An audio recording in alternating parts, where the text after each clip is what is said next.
So നമ്മൾ പിന്നെയും activity level കുറച്ചുകൂടെ ആക്റ്റീവ് ആക്കുകയാണ്. അതെ, അപ്പോൾ നമുക്ക് ഇപ്രാവശ്യം കിട്ടിയിരിക്കുന്നത് OnePlusന്റെ Note 4 എന്ന് പറഞ്ഞ ഫോണാണ്. ഇതൊരു റീറ്റെയിൽ യൂണിറ്റ് ആട്ടോ, അല്ലാതെ ഇത് റിവ്യൂ യൂണിറ്റ് ഒന്നും അല്ല. സോ അതായത് കാശ് കൊടുത്ത് മേടിക്കുന്ന റീറ്റെയിൽ യൂണിറ്റ് ആണ്. അപ്പോൾ നമുക്ക് ഈ OnePlus Note 4ന്റെ ആത്മാവ് ശരിക്കും ഊറ്റാം, അതാണ് കീവേഡ്. ഓക്കെ, അപ്പോൾ ശരിക്കും നമുക്ക് ഈ ഒരു ഫോൺ ഫുൾ ടെസ്റ്റ് ചെയ്യാം. അപ്പോൾ ആദ്യം തന്നെ നമുക്ക് അൺബോക്സിങ് മാമാങ്കം തന്നെ തീർത്തേക്കാം. സോ അത്യാവശ്യം നല്ല പാക്കിംഗ് കേട്ടോ. അപ്പോൾ ആദ്യമായിട്ട് നമുക്ക് കുറച്ച് പുസ്തകം, പിന്നെ ഒരു കാർഡ് ഉണ്ട് കേട്ടോ, അവർ റെഡ് കേബിളിൻ്റെ ഒരു കാർഡ് ഉണ്ട്, TPU കേസ് ഉണ്ട്,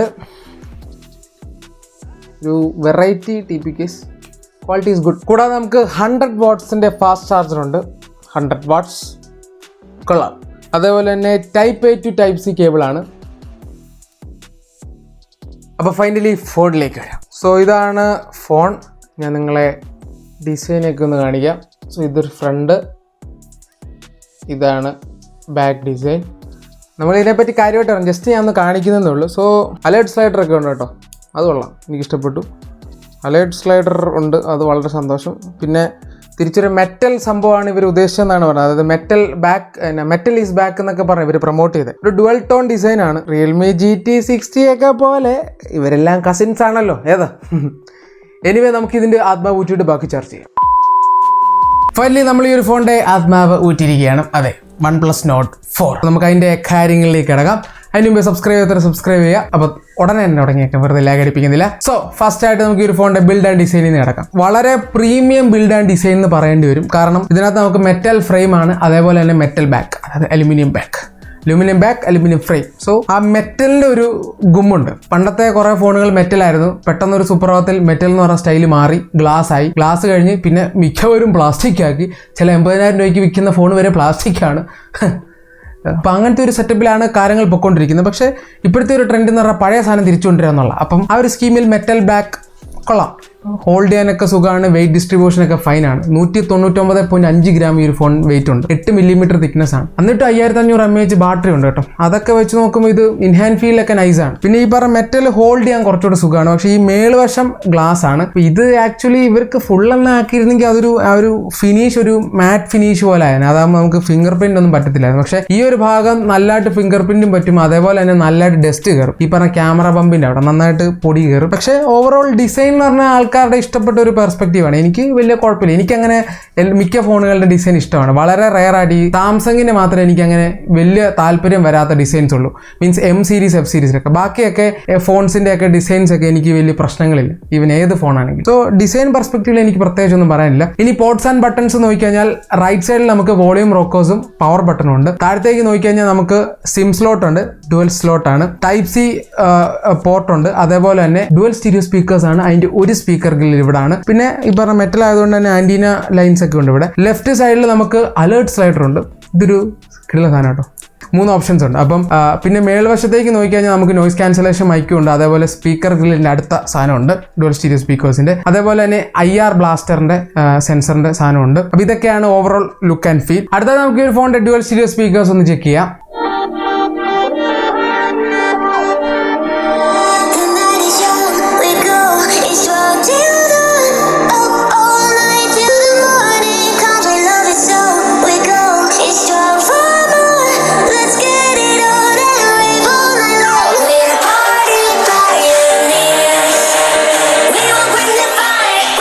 എന്തായാലും വോളിയം ഓക്കെയാണ്, ക്വാളിറ്റി നൈസാണ്, എനിക്ക് ഇഷ്ടപ്പെട്ടു, നല്ലൊരു ക്വാളിറ്റി ആയിട്ടാണ് ഫീൽ ചെയ്തത്. അടുത്താണ് നമുക്ക് ഈ ഒരു ഫോണിന്റെ fingerprint and face unlock നോക്കാം. ആദ്യം ഫേസ് അൺലോക്ക്, ഒരു വെറൈറ്റിക്ക്.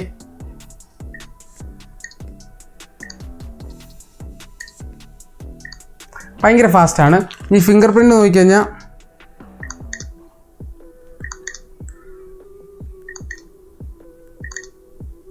അത്യാവശ്യം നല്ല ഫാസ്റ്റാണ്. അപ്പം ഇതിലൊന്നും പ്രശ്നങ്ങളൊന്നുമില്ല. അടുത്താണ് നമുക്ക് ഈ ഒരു ഫോണിന്റെ ഡിസ്പ്ലേയിലേക്ക് നോക്കാം. 6.74 ഇഞ്ചിന്റെ full HD+ fluid AMOLED display ആണ്. 10 ബിറ്റ് ഡിസ്പ്ലേ ആണ്. 120 Hz റിഫ്രഷ് റേറ്റ് ഉണ്ട്. അതേപോലെ തന്നെ 2500 സംതിങ്ങിന്റെ പീക്ക് ബ്രൈറ്റ്നസ് പറയുന്നുണ്ട്. 256 ആണെന്ന് തോന്നുന്നു. കേട്ട് പേടിക്കേണ്ട, ഞാൻ പറഞ്ഞിട്ടുണ്ട് ഓൾറെഡി പല വീഡിയോസിലും. അതായത് ചില വീഡിയോകളുടെ HDR വീഡിയോകളുടെ ചില പൊസിഷൻസിൽ, അതായത് ഡിസ്പ്ലേയുടെ ചില ഭാഗത്തായിട്ട് അത്രയും നിറ്റ്സുകൾ മാക്സിമം വരാം. അതാണ്, അതിനകത്ത് വലിയ ആധികാരികമായ കാര്യമൊന്നുമില്ല. അപ്പം വെറുതെ അമ്മമാർ പേരിന് പറയുന്നതേ ഉള്ളൂ, വലിയ കാര്യമൊന്നുമില്ല. ഇനി ഡിസ്പ്ലേ റിയൽ ലൈഫിൽ എങ്ങനെയാണെന്ന് വെച്ചാൽ ബ്രൈറ്റ് ആണോ എന്ന് ചോദിച്ചാൽ ബ്രൈറ്റ് ആണ്. അത് നിങ്ങൾക്ക് സൺലൈറ്റിലൊക്കെ സ്മൂത്ത് ആയിട്ട് ഇതിന്റെ ഡിസ്പ്ലേ കാണാം, അത്യാവശ്യം നല്ല ബ്രൈറ്റ് ആണ്, ഒരു വിഷയമില്ല. പിന്നെ റിഫ്രഷ് റേറ്റ് നോക്കിക്കഴിഞ്ഞാൽ ഓട്ടോ ഉണ്ട്, 120 ഹെർട്സ് ഉണ്ട്. ഓട്ടോ ഞാൻ പ്രിഫർ ചെയ്യത്തില്ല, കാരണം എന്നാ പറഞ്ഞാൽ ഞാൻ യൂസ് ചെയ്തിട്ട് ഓട്ടോ എന്നുവെച്ചാൽ എപ്പോഴും ഇല്ല, വളരെ റെയർ ആയിട്ട് ഫ്രെയിം ഡ്രോപ്സ് വരാറുണ്ട്. അതായത് 60 ഹെർട്സിലേക്ക് തന്നെ ഷിഫ്റ്റ് ആവും. ചില സമയത്ത് ഭയങ്കര ചെറിയൊരു സ്റ്റട്ടേഴ്സ്, ആ 60 ഹെർട്സിന്റെ സ്റ്റട്ടേഴ്സ് നമുക്ക് ഫേസ് ചെയ്യാം. 120 ഹെർട്സിൽ ഫോഴ്സ് ചെയ്തിട്ട് കഴിഞ്ഞാൽ ഒരു പ്രശ്നവുമില്ല, സ്മൂത്ത് ആയിട്ട് റിഫ്രഷ് റേറ്റ് ഒക്കെ കിഡിലായിട്ട് വർക്ക് ചെയ്യും. ആനിമേഷൻസ് ഒക്കെ ഫൈനാണ്, ഒരു പ്രശ്നവും ഫേസ് ചെയ്യത്തില്ല. പക്ഷേ ഓട്ടോ കുറച്ചുകൂടെ ഒപ്റ്റിമൈസ് ചെയ്യാനുണ്ട്. പിന്നെ ഡിസ്പ്ലേയുടെ ക്വാളിറ്റി നോക്കിക്കഴിഞ്ഞാൽ അതെ, പഞ്ചി കളേഴ്സ് എല്ലാ സെറ്റപ്പും ഉണ്ട്, 10 ബിറ്റിൻ്റെതായ എല്ലാ മഹിമയും ഉണ്ട്. അതായത് ആംബ്ലഡ് ഡിസ്പ്ലേയുടെ എല്ലാ സെറ്റപ്പും ഉണ്ട്, ഡി ബ്ലാക്സ് ആണ്, എല്ലാം ഫൈനാണ്. അടുത്തായിട്ട് നമുക്ക് ഈ ഒരു ഫോണിന്റെ പെർഫോമൻസിലേക്ക് കിടക്കാം. Qualcomm Snapdragon 7+ Gen 3 ചിപ്സെറ്റ് ആണ് ഇതിനകത്ത്. അതെ, 7+ Gen 3.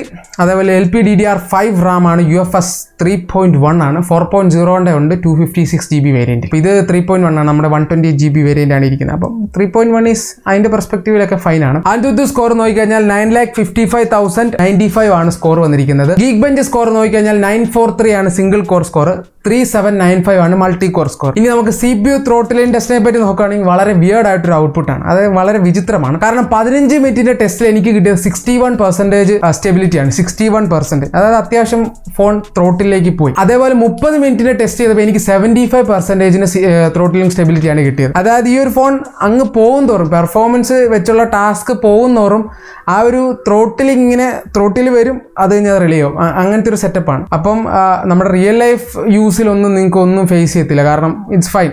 നമ്മുടെ നോർമൽ ടാസ്കിലൊന്നും ഈ ഒരു ത്രോട്ടിലിംഗ് ആയിട്ട് വലിയ പ്രശ്നങ്ങളൊന്നുമില്ല. സോ അതുകൊണ്ട് ഈ സ്കോർ ഇപ്പം IQ ഞാൻ റിവ്യൂ ചെയ്തപ്പോൾ എൻ്റെ Neo 7 Pro 61, 68, 70 ആ റേഞ്ചൊക്കെ വന്നിട്ടുണ്ട്. അപ്പം ത്രോട്ടിലിംഗ് ടെസ്റ്റ് വെച്ച് ശരിയാണ്, ആ ഒരു ആപ്ലിക്കേഷന്റെ സെറ്റപ്പ് വെച്ച് ത്രോട്ടിലിംഗ് സ്റ്റെബിലിറ്റി കുറവാണ്. പക്ഷേ 30 മിനിറ്റ്സിന്റെ റിസൾട്ട് എനിക്ക് കുറച്ചുകൂടെ ഇഷ്ടപ്പെട്ടു. അതായത് ഒരു പരിധി കൂടുതൽ ത്രോട്ടിൽ ആകത്തില്ല എന്നുള്ള സ്കീമാണ്. അതേപോലെ തന്നെ ത്രോട്ടിലായാൽ തന്നെ അത് തിരിച്ച് റീഗെയിൻ ആയി വരുന്നുണ്ട്. അതൊരു വല്ലാത്തൊരു ടൈപ്പ് ഒപ്റ്റിമൈസേഷൻ ആണ്. ഇനി ഗെയിമിങ്ങിലേക്ക് വരികയാണെങ്കിൽ നമുക്ക് BGMI ഉണ്ട്, BGMI 90 FPS ഉണ്ട്. 90 FPS is not that good. ഞാൻ 90 FPS പ്ലേ ചെയ്ത് നോക്കി. ഇനീഷ്യലി കുറച്ച് നേരം നമുക്ക് 90 FPS കിട്ടും, കുറച്ച് കഴിയുമ്പോൾ അത് 54 FPS വരെ താഴുന്നുണ്ട്. അതായത് സ്റ്റെബിലിറ്റി ഇല്ല.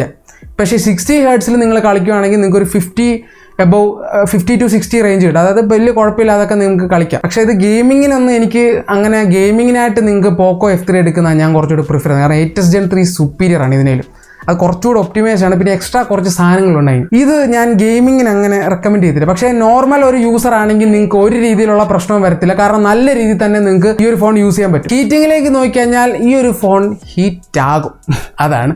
അത് നിങ്ങൾ കുറേ നേരം ക്യാമറ യൂസ് ചെയ്യുക അല്ലെങ്കിൽ കുറേ നേരമൊക്കെ ഗെയിം കളിച്ച് കഴിയുമ്പോൾ ഹീറ്റ് ആകുന്നുണ്ട്, അതൊരു പരിധിയിൽ കൂടുതൽ ഹീറ്റ് ആകുന്നുണ്ട്.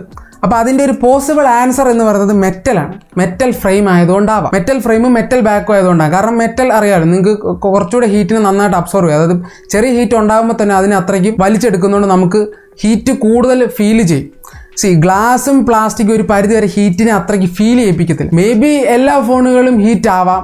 അപ്പോൾ ഈ ഒരു ഫോണിനകത്ത് മെറ്റൽ വെച്ചതുകൊണ്ട് നമുക്ക് മറ്റേ ഫോണുകളൊക്കെ ഹീറ്റ് ആവുന്നുള്ള അത്രയും ഫീൽ കിട്ടാത്തതുകൊണ്ടാവാം. അല്ലെങ്കിൽ ഈ ഒരു ഫോൺ അത്യാവശ്യം ഹീറ്റിംഗ് ഉണ്ടെന്നും പറയും. സോ എൻ്റെ ഒരു ഒപ്പീനിയൻ പറയുകയാണെങ്കിൽ ഈ ഒരു ഫോണിനകത്ത് അത്യാവശ്യം ഹീറ്റിംഗ് കുറച്ച് കൂടുതലാണ്. അതേപോലെ ഈ മെറ്റലിൻ്റെതായ ഒരു ഹീറ്റിംഗ് കൂടെ ഉണ്ട്. സോ ഒരു പരിധിയിൽ നിങ്ങളിപ്പോൾ ഞാൻ പറയില്ല, ചില ആൾക്കാർ ചെറിയ ഹീറ്റിംഗ് തന്നെ വലിയ ഹീറ്റിംഗ് ഇഷ്യൂസ് ആയിട്ട് പറയും. അങ്ങനെയുള്ളവർ ഈ ഒരു ഫോൺ എടുക്കാതിരിക്കാൻ നല്ല, കാരണം നിങ്ങൾക്ക് നന്നായിട്ട് ചൂടാവും, നിങ്ങൾക്ക് നല്ല ഹീറ്റ് തോന്നും. പക്ഷെ എനിക്ക് ബെയറബിളാണ്, കാരണം Neo 7 Pro ഒക്കെ വെച്ച് നമുക്ക് സിമിലർ ഒരു ഇച്ചിരി പൊടിക്ക് ഹീറ്റ് കൂടിയെന്നുള്ളത് അത് എനിക്ക് വലിയ പ്രശ്നമില്ല. പക്ഷേ ഈ ഒരു ഫോൺ ചെറിയ രീതിയിൽ തന്നെ ഹീറ്റ് ആകുമ്പം അത് ഓവർ ഹീറ്റിംഗ് ആണെന്ന് പറയുന്നവർക്ക് നന്നായിട്ട് ഇത് ഹീറ്റ് ആവും. സോ അത്യാവശ്യം ഹീറ്റിംഗ് ഉണ്ട്. അതായത് മൊത്തത്തിൽ കൺക്ലൂഡ് ചെയ്യാണ് അത്യാവശ്യം ഹീറ്റിംഗ് ഉള്ള ഒരു ഫോണാണ്. അടുത്ത ഈ ഒരു ഫോണിൻ്റെ ക്യാമറ കാറ്റഗറിയിലേക്ക് നോക്കിക്കഴിഞ്ഞാൽ ഈ ഒരു ഫോണിൽ നമുക്ക് 50 മെഗാപിക്സൽ സോണിയുടെ സെൻസറാണ്, LYT സെൻസറാണ്, LYTA അതെ. അതിൻ്റെ ഏത് സീരീസ് നമ്പറാണെന്ന് എനിക്കറിയില്ല. 8 മെഗാപിക്സൽ അൾട്രാ വൈഡ് ഉണ്ട്, ഫ്രണ്ടിലേക്ക് വന്നാൽ 32 മെഗാപിക്സൽ സെൽഫി ക്യാമറ. ഇപ്പോൾ ക്യാമറയെ പറ്റി പറയുകയാണെങ്കിൽ ലാൻഡ്സ്കേപ്പ് ഫോട്ടോസ് അത്യാവശ്യം നല്ല ഫോട്ടോസാണ്. അതായത് ഒരു ഇച്ചിരൂടെ നാച്ചുറൽ ടോണാണ്. ഇപ്പോൾ മോട്ടറോള ഒക്കെ ആണെങ്കിൽ കുറച്ചൊരു ഗ്രീൻ ബൂസ്റ്റിംഗ് ഒക്കെ ഉണ്ട്, ആ ഒരു സ്കീം ഇതിനകത്തില്ല. അത്യാവശ്യം നാച്ചുറൽ ആയിട്ടുള്ള ഫോട്ടോസാണ് നിങ്ങൾക്ക് ലഭിക്കുന്നത്. അതുപോലെ നമുക്ക് ഓഫ് കോഴ്സ് നമുക്ക് ഈ പറഞ്ഞ ഫോട്ടോ നോർമൽ മോഡുണ്ട്, അതേപോലെ അൾട്രാ വൈഡ് സെൻസറിന് 8 മെഗാപിക്സൽ ഷോട്ടുണ്ട്, 50 മെഗാപിക്സലിൻ്റെ ഷോട്ടും ഉണ്ട്. അപ്പം 50 മെഗാപിക്സൽ അത്യാവശ്യം ഡീറ്റെയിൽ ആണ്. എനിക്ക് ഫീൽ ചെയ്യുന്നത് വെച്ചാൽ ചില ലാൻഡ്സ്കേപ്പ് ഫോട്ടോസൊക്കെ ചെറിയ ഓവർ ഷാർപ്പണിങ് തോന്നുന്നുണ്ട്. പിന്നെ HDR ചില ഫോട്ടോസ് ഹിറ്റ് ആൻഡ് മിസ്, ചില ഫോട്ടോസ് നല്ലതായിട്ട് HDR മെയിൻറ്റെയിൻ ചെയ്യുമെങ്കിലും ചില ഫോട്ടോസിനെ ഷാഡോ പാർട്ടൊക്കെ ഇച്ചിരി അത് അത്രയ്ക്കും അത് ഹൈലൈറ്റ് ആയിട്ടില്ല, അങ്ങനെ കുറച്ച് ഫീൽ ചെയ്തിട്ടുണ്ട്. നല്ല ലൈറ്റ് ഉണ്ടെങ്കിൽ വലിയ കുഴപ്പമില്ലാത്ത, അതായത് ഒരു വെരി ഗുഡ് പറയത്തില്ല, ഒരു ഗുഡ് ലെവൽ ഫോട്ടോസ് നിങ്ങൾക്ക് ഡേ ലൈറ്റ് കിട്ടുന്നുണ്ട്. അതേപോലെ മാക്രോ ഫോട്ടോസ് ആണെങ്കിൽ അത്യാവശ്യം നല്ല ബ്ലറൊക്കെ നൈസാണ്, വലിയ കുഴപ്പമൊന്നുമില്ല. ഇനി ഹ്യൂമൻ ഫോട്ടോസ് നോക്കിയാൽ ഹ്യൂമൻ ഫോട്ടോസിനെ പറ്റി പറയുകയാണെങ്കിൽ സ്കിൻ ടോൺ ഈസ് ഗുഡ്, കുഴപ്പമില്ലാത്ത സ്കിൻ ടോൺ അത് പ്രൊഡ്യൂസ് ഉണ്ട്. പിന്നെ ചെറിയ ഒരു ലേശം വൈറ്റണിംഗ് ഒക്കെ ഉണ്ട്, പക്ഷെ എന്നാലും വലിയ കുഴപ്പമില്ല. അതേപോലെ പോർട്രേറ്റ് ഫോട്ടോസ് ആണെങ്കിൽ പോലും ഈ പറഞ്ഞ എഡ്ജ് ഡിറ്റക്ഷൻ ഒക്കെ ഫൈനാണ്, എനിക്ക് വലിയ പ്രശ്നമായിട്ട് തോന്നിയില്ല. വളരെ റെയർലി ചില ഫോട്ടോസൊക്കെ വരും, വളരെ മോശം ഫോട്ടോസൊക്കെ വരും. അതായത് 10 എണ്ണത്തിൽ ചിലപ്പം 8 എണ്ണം നല്ലതായിരിക്കും, 9ാമത്തെ എന്തെങ്കിലും പാളിപ്പോവും. അതെന്നാന്ന് എനിക്കറിയത്തില്ല, അത് ഞാൻ ഫേസ് ചെയ്ത അത് ഏത് ടൈപ്പ് ഷോട്ട് എടുത്താലും അങ്ങനെ സംഭവം വരുന്നുണ്ട്. ഇനി നൈറ്റ് ഫോട്ടോസിലേക്ക് കഴിഞ്ഞാൽ നൈറ്റ് ഫോട്ടോസ് എനിക്ക് പേഴ്സണലി ഇഷ്ടപ്പെട്ടു. അതായത് കുറച്ച് ഈ പറഞ്ഞ ലൈറ്റ് കുറവാണെങ്കിൽ തന്നെ നോയ്സിനെ വളരെ നല്ല രീതിയിൽ തന്നെ കളഞ്ഞിട്ട് അത്യാവശ്യം ക്ലാരിറ്റി ഉള്ള ഫോട്ടോസ് നിങ്ങൾക്ക് കാണിക്കുന്നു. നൈറ്റ് ഫോട്ടോസ് വലിയ കുഴപ്പമില്ലെന്ന് പറയാം. പിന്നെ മറ്റേ ഈ ആർട്ടിഫിഷ്യൽ ലൈറ്റൊക്കെ വരുമ്പോൾ ഇച്ചിരി ബാലൻസിങ്ങിന് പ്രശ്നമുണ്ട്. സോ മൊത്തത്തിൽ ഡേ ലൈറ്റിൽ അത്യാവശ്യം നല്ലതെന്ന് തന്നെ പറയാം. ഇനി സെൽഫി ഫോട്ടോസ് എനിക്ക് കുറച്ചുകൂടെ ഇഷ്ടപ്പെട്ടു. സെൽഫി ഫോട്ടോസ് എല്ലാം ഫൈനാണ്, വലിയ കുഴപ്പമില്ല. ഇനി വീഡിയോ ക്വാളിറ്റിയിലേക്ക് നോക്കുകയാണെങ്കിൽ ഇതാണ് നമ്മുടെ OnePlus Nord 4 നിന്നുള്ള rare video footage. 4K 30 FPS 60 FPS നിങ്ങൾക്ക് കിട്ടും. അത്യാവശ്യം ഓടിയാലും സ്റ്റേബിളാണ് ഫുട്ടേജ്. ഇനി സെൽഫി വീഡിയോ ക്വാളിറ്റിയിലേക്ക് നോക്കുകയാണെങ്കിൽ ആൻഡ് സാഡ്ലി 30,000 രൂപ വരുന്ന ഫോണിനകത്ത് നമുക്ക് 1080pയുടെ സെൽഫി വീഡിയോ റെക്കോർഡിംഗ് ആണ്. അത് വലിയ കുഴപ്പമില്ലെന്ന് എനിക്ക് പറയാനുള്ളൂ, ഒരു ആവറേജ് ക്വാളിറ്റി എന്നാണ്. സ്റ്റെബിലൈസേഷൻ അത്ര പോരാ. അപ്പോൾ ഇതാണ് ഈ ഒരു ഫോണിൻ്റെ ഓവറോൾ ക്യാമറ എന്ന് പറയുന്നത്. അപ്പോൾ ഓവറോൾ ക്യാമറ എന്ന് മൊത്തത്തിൽ പറയണമെങ്കിൽ ഞാൻ എന്താ പറയുക, വെരി ഗുഡും പറയത്തില്ല, എക്സലൻറ്റും പറയത്തില്ല, ഒരു ഗുഡ് ക്യാമറ, അതായത് അത്രേ പറയാനുള്ളൂ. 30Kയിൽ എനിക്ക് തോന്നുന്നു കുറച്ചുകൂടെ ബെറ്റർ, എനിക്ക് തോന്നുന്നു ഇതിൻ്റെ മറ്റേ കസിൻ തന്നെ Realme GT60 ആണ് എനിക്ക് തോന്നുന്നു കുറച്ചുകൂടെ പ്രോസസ്സിങ് നല്ലത്. പിന്നെ നിങ്ങൾക്ക് വേറെ IQ Neo 9 Pro ഒക്കെ ഉണ്ട്, കുറച്ചുകൂടെ കയറിയൊക്കെ നിൽക്കും ഇതിൻ്റെ ഒരു ക്യാമറ ഔട്ട്പുട്ടിനിൽ. OnePlus ഇനിയും ക്യാമറയ്ക്കകത്ത് കുറച്ചുകൂടെ കാര്യമായിട്ട് മെനക്കെടാനുണ്ട്. ബാക്കിയെല്ലാം സോളിഡാണ്. ഈ ഒരു ഫോണിനകത്ത് ഹാർഡ്വെയർ അത്യാവശ്യം നന്നായിട്ട് തന്നെ തന്നു, പക്ഷേ ക്യാമറ അങ്ങോട്ട് ശരിയാകുന്നില്ല. അവരുടെ 12 സീരീസ് ഒക്കെ പിന്നെയും അവർ നന്നായിട്ട് ചെയ്യുന്നുണ്ട്. ഇതിനെന്താണ് പ്രശ്നം? കുറച്ചുകൂടെ നല്ല രീതിയിൽ ഒപ്റ്റിമൈസ് ചെയ്യണമെന്ന് തോന്നുന്നു. അപ്പം ഒരു ഗുഡ് കാറ്റഗറി, വലിയ കുഴപ്പമില്ലാത്ത ഇടയ്ക്കിടയ്ക്ക് ക്യാമറാസൊക്കെ ഫോട്ടോസൊക്കെ എടുക്കുന്ന ആളൊക്കെ ആണെങ്കിൽ നിങ്ങൾക്ക് ഇത് എടുക്കാം. ബാക്കി പറഞ്ഞ പെർഫോമൻസ് ഒക്കെ വെച്ച് നിങ്ങൾക്ക് ഇത് വിലയിരുത്താം. അടുത്തായിട്ട് നമുക്ക് ഈ ഒരു ഫോണിൻ്റെ സോഫ്റ്റ്വെയറിലേക്ക് കിടക്കാം. ഇവിടെ എനിക്ക് കുറച്ച് പറയാനുണ്ട്. Android 14 ആണ്, OxygenOS 14.1 ആണ്. മുമ്പ് ഞാൻ ColorOSന്റെ പ്രേതം എന്നാണ് ഇതിനെ പറഞ്ഞുകൊണ്ടിരുന്നത്, പക്ഷേ ഇപ്രാവശ്യം പറയുന്നു ഇത് ColorOS ആണ്. അതെ, പ്രേതം പോലും ഇല്ല, പ്രേതമൊക്കെ പോയി. ColorOS 100% പ്യുവർ, 100% ഇത് ColorOS ആണ്. മൊത്തത്തിൽ പോയി. OnePlus എന്ന് പറഞ്ഞാൽ ആ ഒരു പേരിൽ മാത്രമുണ്ട്, OxygenOSും പേരിലാണ്. ഏറെക്കുറെ ഒരു 6-7 ബ്ലോട്ട്വെയർസ് ഒക്കെ നിൽക്കുന്നു. ബബിൾ ഷൂട്ടറിൻ്റെ ഒക്കെ വളരെ മേധാവിത്വമാണുള്ളത്. 2 ബബിൾ ഷൂട്ടറൊക്കെയാണ് തന്നേക്കുന്നത്. അതേപോലെ തന്നെ ആപ്പ് മാർക്കറ്റ് ഉണ്ട്, അതൊക്കെ കൊണ്ടുവന്നിട്ടുണ്ട്. ആപ്പ് മാർക്കറ്റിനകത്ത് കയറി കഴിഞ്ഞാൽ കുറേ മാർക്കറ്റിലുള്ള സാധനങ്ങൾ കിട്ടും, ആപ്ലിക്കേഷൻസ്. അതിൻ്റെ വക കുറേ നോട്ടിഫിക്കേഷൻസ് ഉണ്ട്. ഏറ്റവും അനോയിങ് ആയിട്ടുള്ളത് ഇവരുടെ OnePlus ഷെൽഫിനകത്തുള്ള ഗ്ലോബൽ സെർച്ച് ആണ്. ഇവിടെ നിങ്ങൾ എന്ത് ടൈപ്പ് ചെയ്താലും അതിനനുസരിച്ചുള്ള പരസ്യം നിങ്ങൾക്ക് കാണാം. ഞാൻ ചുമ്മാ STGGന്ന് ചുമ്മാ ടൈപ്പ് ചെയ്ത ഡൊമിനോസിൻ്റെ ഒക്കെ മറ്റേ ആപ്ലിക്കേഷൻ സജഷനൊക്കെ വരുന്നത്. അതായത് ആഡ്സിൻ്റെ ഒരു സ്കീം കൂടെ വന്നു. ഇത്രയും നാൾ OnePlus ഇത്രയും തകർന്നെങ്കിൽ പോലും സോഫ്റ്റ്വെയർ ക്ലീൻ ആക്കി വെച്ചുകൊണ്ട് എപ്പോഴും സോഫ്റ്റ്വെയറിൻ്റെ കാര്യത്തിൽ നമ്മൾ നന്നായിട്ട് പറയായിരുന്നു. ഇതോടുകൂടെ അതും അവസാനിച്ചിരിക്കുകയാണ്. അതെ, സോഫ്റ്റ്വെയർ വളരെ മോശമായിക്കൊണ്ടിരിക്കുകയാണ്. പിന്നെ എനിക്ക് ഏറ്റവും ഇഷ്ടപ്പെട്ടൊരു സംവിധാനം ഉണ്ടായിരുന്നു. കാൽക്കുലേറ്ററിനകത്ത് OnePlus എന്ന് ടൈപ്പ് ചെയ്ത് കഴിഞ്ഞാൽ OnePlusൻ്റെ മറ്റേ ഒരു ലോഗോ പോലെയൊക്കെ എഴുതി വരുമായിരുന്നു. ഇപ്പോൾ OnePlus എന്ന് അടിച്ച് OnePlusേ ഉള്ളൂ. പിന്നെ ഒരു 2 കൂടെ കൊടുത്താൽ ആൻസർ നിങ്ങൾക്ക് 3 കിട്ടും. അത്രേ ഉള്ളൂ കാൽക്കുലേറ്റർ സ്റ്റഫ്. അപ്പം സോഫ്റ്റ്വെയറിൻ്റെ കാര്യത്തിൽ പ്യുവർലി ഇപ്പോൾ ColorOS ആയി മാറിക്കഴിഞ്ഞു. ബ്ലോട്ട്വെയർസും കൂടി. പ്രൈസ് കുറയ്ക്കാൻ ഇത്രയ്ക്കും ബുദ്ധിമുട്ടുണ്ടായിരുന്നു. ഇത്രയും തള്ളിക്കയറ്റി വെക്കുന്നതിൽ നല്ലത് നിങ്ങൾക്ക് ഒരു ഇത് കുറച്ചുകൂടെ ക്ലീൻ ആക്കി 33,000-നൊക്കെ വെക്കുന്നതായിരുന്നു ഈ ഫോൺ. എനിവേ സോഫ്റ്റ്വെയർ പോരാ. ഇവർ കുറേ അപ്ഡേറ്റ് പ്രോമിസ് ഒക്കെ ചെയ്തിട്ടുണ്ട്. എന്തോ 4-5 വർഷം എന്തോ അപ്ഡേറ്റ് പ്രോമിസ് ഒക്കെ ഉണ്ട്. എന്ത് ചെയ്യാൻ പറ്റും? അടുത്തായിട്ട് നമുക്ക് ഈ ഒരു ഫോണിൻ്റെ സെൻസേഴ്സ് നോക്കിക്കഴിഞ്ഞാൽ എല്ലാ സെൻസേഴ്സും ഉണ്ട്. അതേപോലെ കരിയർ അഗ്രിഗേഷൻ നോക്കിക്കഴിഞ്ഞാൽ 4G+ കാണിക്കുന്നുണ്ട്, 5G+ കാണിക്കുന്നില്ല. ജിയോയിലാണ് ഞാൻ ടെസ്റ്റ് ചെയ്ത്, എന്താണെന്ന് അറിയത്തില്ല. ഹാപ്റ്റിക് ഫീഡ്ബാക്കിലേക്ക് നോക്കിക്കഴിഞ്ഞാൽ ഹാപ്റ്റിക് ഫീഡ്ബാക്ക് എനിക്ക് പേഴ്സണലി ഇഷ്ടപ്പെട്ടു. ഈവൻ എൻ്റെ Neo 7 Proയിലും കുറച്ചുകൂടെ ബെറ്റർ ആയിട്ട് എനിക്ക് ഇതിൻ്റെയാണ് ഫീൽ ചെയ്തത്. അത് മറ്റേ ലീനിയർ മോട്ടർ ടക്ക് മോട്ടറാണ്, പക്ഷെ അത് കുറച്ചുകൂടെ ഫീലാണ്. അതേപോലെ ഇവർ സോഫ്റ്റ്വെയർ ഇംപ്ലിമെൻറ്റ് ചെയ്തേക്കുന്ന അത്യാവശ്യം നൈസാണ്. ബ്രൈറ്റ്നസ് താത്തുമ്പോഴും പിന്നെ ഈ പറഞ്ഞ ആപ്പ് ഡ്രോവറിൻ്റെ ഏറ്റവും അവസാനം ചെല്ലുമ്പോഴും അങ്ങനെ കുറേ സ്ഥലത്തൊക്കെ ഇത് ഇംപ്ലിമെൻറ്റ് ചെയ്തിട്ടുണ്ട്. അത് നൈസായിട്ടാണ് ഇംപ്ലിമെൻറ്റ് ചെയ്തേക്കുന്നത്. അതേപോലെ IR ബ്ലാസ്റ്ററിന് സപ്പോർട്ടും ഉണ്ട്. ഫൈനലി ബാറ്ററിയിലേക്ക് നോക്കിക്കഴിഞ്ഞാൽ 5500 mAh ബാറ്ററിയും 100 വാട്ട്സിൻ്റെ ഫാസ്റ്റ് ചാർജർ പെട്ടിയിൽ തന്നെ തന്നിട്ടുണ്ട്. 100 വാട്ട്സിൻ്റെ fast charger is very good. അതായത് 15% നിന്ന് 100% എത്താൻ 10-32 മിനിറ്റ് എനിക്ക് എടുത്തുള്ളൂ. അതുപോലെ ഫുൾ ചാർജ് ചാർജ് ആക്കാൻ മാക്സിമം 35 മിനിറ്റ്സ് ഒക്കെ വരുള്ളൂ. 30 to 35 മിനിറ്റ്സിൻ്റെ ഇടയിൽ നിങ്ങൾക്ക് അത് ഫുൾ ചാർജ് ആക്കി കിട്ടും. Depends on the conditions. Means phone off ചെയ്തിട്ടാണെങ്കിൽ കുറച്ചുകൂടെ പെട്ടെന്ന് കയറും. Anyway charging is fine. Battery backup 5500 mAh ഉണ്ട്. 5500 mAh നിങ്ങൾക്ക് 1 ഡേ സ്മൂത്ത് ആയിട്ട് പോകും. നിങ്ങൾ ഗെയിമറൊക്കെ ആണെങ്കിൽ 1 ഡേ തീരും. പക്ഷേ നിങ്ങളൊരു നോർമൽ യൂസറൊക്കെയാണ് സുഖമായിട്ട് ഒരു ഡേയുടെ കൂടുതൽ പോകും. അതായത് 1.5 ദിവസമൊക്കെ സ്മൂത്ത് ആയിട്ട് കിട്ടും. അതായത് ബാറ്ററി ഇത് one of the main point ആണ് ഈ ഒരു ഫോണിൻ്റെ. ഇനി കൺക്ലൂഷനിലേക്ക് വരികയാണെങ്കിൽ ആരൊക്കെ ഈ ഒരു ഫോൺ മേടിക്കണം, ആരൊക്കെ ഈ ഒരു ഫോൺ ഒഴിവാക്കണം. ക്യാമറ താല്പര്യപ്പെടുന്നവർ, ഭയങ്കര എക്സ്ട്രീം എക്സലൻറ്റ് ക്യാമറ വേണ്ടവർ ഈ ഒരു ഫോൺ നോക്കാതിരിക്കും നല്ലത്. പക്ഷേ നിങ്ങൾക്ക് അത്യാവശ്യം നല്ല പെർഫോമൻസ് വേണം, നല്ല ബാറ്ററി ബാക്കപ്പും വേണം, അതേപോലെ ഒരു ഗുഡ് ക്യാമറ വേണ്ടവർ തുടങ്ങിയവരൊക്കെ ഈ ഒരു ഫോൺ നോക്കാവുന്നതാണ്. അതേപോലെ സോഫ്റ്റ്വെയറിൻ്റെ കാര്യത്തിൽ ഞാൻ പറയത്തില്ല, എന്നാലും ബാക്കി ചവറുകളൊക്കെ വെച്ച് നോക്കുമ്പോൾ കുറച്ചുകൂടെ കുഴപ്പമില്ലാത്തൊരു ചവറാണ്. അങ്ങനെയല്ല, ബാക്കി കോമ്പറ്റീഷനൊക്കെ വെച്ചും വലിയ കുഴപ്പമില്ല. എന്നുവെച്ചാൽ ബ്ലോട്ട്വേഴ്സ് ഒക്കെ വന്നാൽ പോലും കോമ്പറ്റീഷൻ വെച്ച് അതിൽ ഭേദമാന്നൊക്കെ പറയാം. പക്ഷേ ഇവർ കൊണ്ടുവന്നതിനോട് എതിർപ്പില്ല. അപ്പം അങ്ങനെയൊക്കെ വെച്ചു. പിന്നെ നല്ല ഈ പറഞ്ഞ ഒരു പ്രീമിയം ബിൽഡാണ്. സോ ഇതൊക്കെ നിങ്ങളുടെ പ്രിഫറൻസിൽ ഉണ്ടെങ്കിൽ നിങ്ങൾക്ക് ഒരു ഫോൺ ചൂസ് ചെയ്യാവുന്നതാണ്. ഇപ്പോൾ ക്യാമറ എക്സ്ട്രീം ആയിട്ടുള്ളത് മാത്രം, ബാക്കി എല്ലാവർക്കും കൺസിഡർ ചെയ്യാൻ പറ്റിയൊരു ഫോണാണ്. ക്യാമറയും സോഫ്റ്റ്വെയറും ചെറിയ താത്തി കഴിഞ്ഞാൽ ബാക്കി എല്ലാത്തിലും ഇത് ഒരു 10-10 ഫോണാണ്.